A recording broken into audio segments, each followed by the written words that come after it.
Hey, what's going on, guys? Today we're taking a look at the 1/100 scale frame arms Linghu, otherwise known as the Zero Tiger. So this is the third iteration of this particular design. The first one being the White Tiger, then the second one is the Shadow Tiger, and now this one is the Zero Tiger. And I gotta say, after taking a look back at those two, which I've never actually built, so just this is the first one that I actually pulled the trigger on actually buying, this one is the one that I think is definitely going to be the best of the three. If you're painting or if you're not really too worried about the color scheme. Honestly, the color scheme of the three of them, not really all that different. The first one's white, the second one's black, and this one's just gray. As far as the build of this as a frame arms kit goes, this is definitely the most different frame arms build that I've experienced. The other ones, of course, they're mostly built around the architect frame.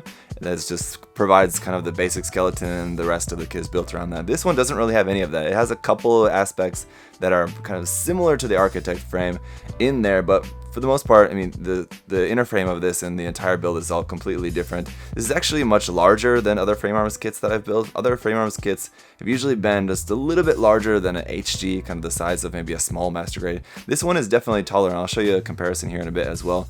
So it's a really good size, really nice details on it, and just a really nice array of weapons and custom parts for it and everything. So I've got to say, right off the bat, fantastic kit, definitely recommend it. But let's get into the details. I'll show you everything that it comes with and explain why as we go through the video here. So let's get into it. As always, guys, huge thank you to USA Gundam Store for sponsoring the review, and check out the link to their site down below and use that coupon code ZakuAurelius10 to save 10% on everything there on their site. Alright, so first up on the head, where you see that little empty space there on the top of his head where we would normally see like a head camera or something on a Gundam, there's supposed to be a little tiny gray piece that goes into there, but it doesn't really want to stay in without being glued in, so just make sure you glue that in on yours. I don't have it glued in yet on mine, of course I will later on. But as for hand options first, that's easy enough. We just got these kind of open resting hands here like that. Then we've got a set of trigger finger hands with the trigger finger extended like so. We've got a set of holding hands. These would be for holding the sword. And then a set of closed fists. So you have pretty much everything there. It would have been nice to have an open hand that was a little bit more expressive than those, but overall nice hand options there, and they're all really nicely detailed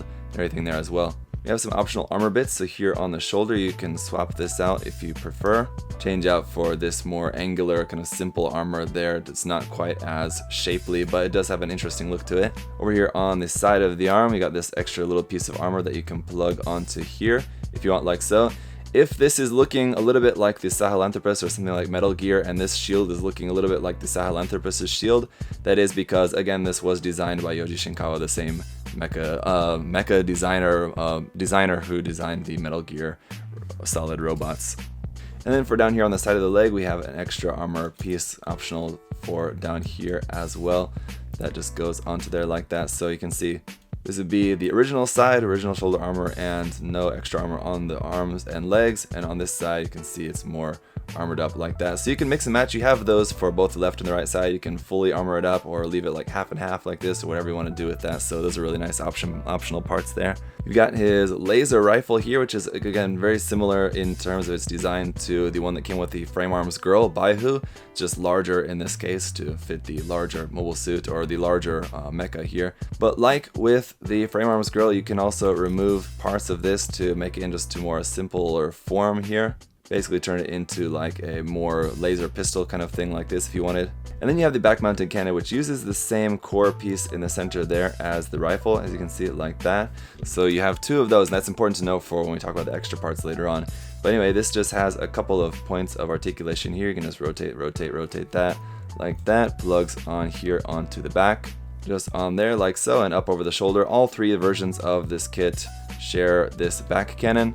You also have the same articulated arm for that here on the other side, so you can actually plug the cannon on either the left or the right, but you do also have this. This would be the prototype cannon. This did not come with the original kit, but this came out with the Shadow Tiger, the second one, the black one, originally came with this. So in this case, we get both versions, so you could have two cannons on there if you want, or you can use one of these like targeting system things. I'm not exactly sure what exactly that is, but that's kind of what it looks like, right? Something like that, something for like some kind of laser scope or something like that. And you actually have two of these. One is for the left side, one is for the right side. So again, you have the option, you could put one on each side, you could put them both on, or you could put, if you want to have the main cannon on the left and have this on the right, you could do that. Basically, you can just plug that up there over the shoulder like so. And then we've got his sword as well. And the sword, it's kind of hard to tell, but that is actually translucent black, so it's kind of cool. You can sort of see through that. It makes it look pretty interesting. But really nice design, nicely detailed. And this one as well can be plugged onto the backpack on either the left or the right side. So you just plug this onto either whichever side you want to store it onto. And then, just like with the frame arms girl, it just slides down into there and it can be stored up on the back on either the left or the right side. And I mentioned extra parts, so we have all these extra leftover parts. So basically you have all the parts to either make 2 rifles or 2 cannons, but you can't make 2 of them at the same time. So you can either have 1 of each, like this, or you can make 2 rifles and no cannon, or 2 cannons and no rifle. That's your option parts with that, because it's this main body part that we only have 2 of. So if you wanted to have 2 rifles and the cannon, you would need 3 of those. So basically we have 2 of everything, so you can only have 2 of those main weapons at a time. So that may be a little bit confusing, but hopefully that made sense. Anyway, finally we have some option parts here for the head. So first, this kind of V-fin part on the front, you actually have an option for that if you don't want to have that on there. You can remove that and replace it with this tiny little piece. Be very careful not to lose this if you want to be able to hang on to that. And replace it with that one, so then he just has just kind of this simple face there without the V-fin on the front. And speaking of face, I found it kind of interesting to note that if you remove this part, actually the face up inside of there has a little like nose and mouth in that, so it's got like the kind of blue eyes you can see there. And then it's going to be kind of really hard to see, but the nose and mouth really kind of remind me of something like what was that? This Slade Gelmer kit that I built a long time ago from Super Robot Wars, or kind of any of those like super robots that like actually have like an actual human face on it. This has that up inside of there, and it's kind of weird looking. I really don't like that at all. So as much as I'm not really a big fan of this kind of big chin that this has, I think I would just like to keep that on there because it helps to hide that human face, which is really weird. Then we have a couple more option parts for some extra bits to add here onto the side of the head. So you have 2 different options basically. This one, like this, was just extra armor panel added to the side of the head, or this version which has an extra horn on it as well. So I'll show you guys how these are both going to look. So here's the first option there with those extra panels on the head. It's kind of interesting. I mean, it's nice to have that option there, but let's try it with the V-fin and the horns on there. There we go. It takes a little bit of work because those panels are actually like just barely held on to there, so it's kind of hard to get them in place just right. But there you go. Once they're on, there's is very pointy, spiky looking head. And let's talk about some of the articulation here. So in the neck we have a double joint which will allow you to do that kind of chicken neck there. Up, it will go up to all the way to about there, which is pretty nice, and then down all the way to there. As for the stomach section down here, you basically have a hinge that will move that forward and back that little bit down there. Then you have some more articulation up in up here in like the chest as well. You can move forward and back there also. So moving both of those forward will give you a really far ab crunch like that. You can basically look straight down. Around here on the backpack, aside from the like kind of mechanical arms there that hold all the weapons and things, these thruster bells will actually move around. You can change the angle of that and rotate that around. So unlike the frame arms girl where those were just fixed, these ones are actually able to be pointed in different directions. These shoulder armor parts, whether you're using the new type or the old type, are just connected via a very small ball joint on there, and they can actually be rotated up along the track here a little bit. So if for some reason you wanted to have that like on the top of the shoulder or something instead. But as for the shoulder joint, that will move forward and back a little bit like so. It can move up and down a little bit, just kind of, again, just kind of wiggling for the most part, but can then rotate the arm all the way up to there, a little bit more than 90 degrees, maybe just barely, but that's going to be about the extent of it like that. And just be a little bit careful because that shoulder joint is kind of stiff, but that is good anyway. We don't have to worry about weight issues. That said, none of his weapons are that heavy to hold anyway, but if you had it holding something heavier, it does have pretty strong shoulders there. Rotation here at the top of the arm, and a nice joint here in the elbow. It looks like it should be a double joint, but it's actually just the single joint, but it does give you full movement there all the way up, so really nice, pretty full bend there for that. The wrist is just on a ball joint, so that can just move around and rotate as the ball joint does. Down here at the hips, you have a kind of weird angled part there, which will give you some movement of the leg kind of forward and back like that. Interestingly enough, you can bring the legs out to only about to here, and then you have this kind of extension part there, how that joint works. So like the hip joint is actually quite interesting how it goes together. It's quite unique. But as far as the width, you can get the hips spread out to about there for the legs. So you should be able to get a pretty wide stance or some pretty dynamic posing out of this kit. You can bring the leg up all the way forward like that, so no problems with the articulation there.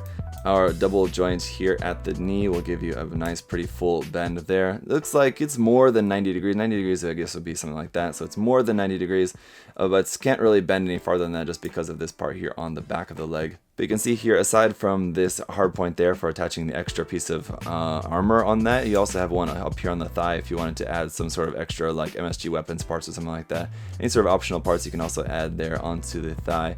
Down here at the ankles, it works very similar to sort of like the Barbatos' feet or any of like the Ironblood Orphans Gundam feet, where the front and the back half are kind of separated and you can like rotate them side to side on their own like that. Otherwise the ankle will move all the way forward to there and down all the way to there, so the toe itself doesn't actually move, but the whole ankle itself does move pretty nice and far there. Up underneath these very tiny feet we have a little bit of detail and a little bit of hollow spaces there, but overall articulation is really quite nice. We're definitely one of the nicer ones as far as frame arms kits go, and again the size of it is really quite nice as well. And so for some comparisons, here it is with the Frame Arms Girl version of this, the Baihu, which is actually based on the original White Tiger version, but anyway, it's, you know, obviously comparable there. And with the HD RX-782 Gundam, you can see it's just going to be much larger than that. Again, more comparable in size to a Master Grade. And then also wanted to include another Frame Arms kit because, like I said, I felt this was much larger than other Frame Arms kits which I've built before. So there's the Frame Arms Cutlass, which is, you can see over to the side, which is, it's not like towering over it, but it's definitely a good size larger, and just the extended proportions, especially of the arms, for how freakishly long the arms are on this, it definitely gives it a much larger look to it. So I've got to say, if you're ever looking to check out a frame arms kit, this is definitely one that I would really recommend you guys to check out. And again, depending on which version you want to get, if you're really set on a particular color and you don't paint the kit yourself, then obviously it's going to give you a little bit of restriction whether you want a white, black, or gray version of this. But as long as you paint, or you're just not really caring about the color, then this version of the kit will give you the most options. So from the original kit, it only had, like, you know, the basic stuff. It had the cannon and the sensor on the back, the sword, the rifle, that stuff. But the Shadow Tiger was the first to introduce the prototype cannon, as well as the optional armor for the shoulder, the side of the arm, and the side of the leg. And the new parts that this kit introduces on top of all of that, it also introduced the new parts there for the head. So this will give you everything that the previous kits had plus more. So that's why it is a really good bang for your buck. And then the extra parts that you get for the extra rifle parts and things also make for a nice thing if you wanted to have, if you wanted to use just like the prototype cannon on this, and you could make a whole other rifle to give another kit that if you wanted to have them like having the same rifle or something like that. Or again, if you wanted to have two cannons for this, you've got a lot of options for that, so that is really nice as well. Obviously for these just out-of-box review videos, I don't do any panel lining on it, but even if you just wanted to just take this kit, do some panel lining on it, give it a little bit of top coat on there, some flat top coat, maybe even do just a little bit of dry brushing or something on there, this kit, even if you don't fully paint it, could look really, really nice just with some just basic steps to just kind of bring out all the little details and things on it. The color scheme, I suppose some people might find a little bit boring. It's very utilitarian, of course, with just the all gray and white tone there, but I think it's pretty nice. It gives it just a really kind of real world sort of feel to it, that it just looks like a sort of real robot. It's a real super robot anyway, but still a realistic look to it, just being all gray like that with the kind of flashy color schemes that we see on a lot of Gundams. But I have been talking the kit up a little bit. There are some negatives worth pointing out. There's a lot of seam lines on the kit. That's just pretty standard for any Kotobukiya kit, although they a lot of times have a lot of seam lines on them. And as you saw, the articulation in a couple places is a little bit lacking, but overall I feel that's pretty negligible because the articulation overall is much more good than bad. So really the seam lines would be the only kind of thing that would really count as any sort of negative against this kit, but it's just something that you have to expect when buying a Kotobukiya kit, I feel like. But if you guys do have any other further questions or comments, of course, feel free to leave those down below. Do you have this kit or any other version of this kit? What do you think about it? Just let me know down there. I look forward to hearing from you guys. And again, thank you to USA Gundam Store for sponsoring the review. I'll see you guys in the next one. Have a good one, guys. Bye-bye. Hey! Thanks for watching, guys. Remember, if you want to check the kit out for yourself, you can head over to USA Gundam Store. Use that coupon code ZakuAurelius10. Save yourself 10%. Thanks for watching, guys. See you next time. Bye-bye.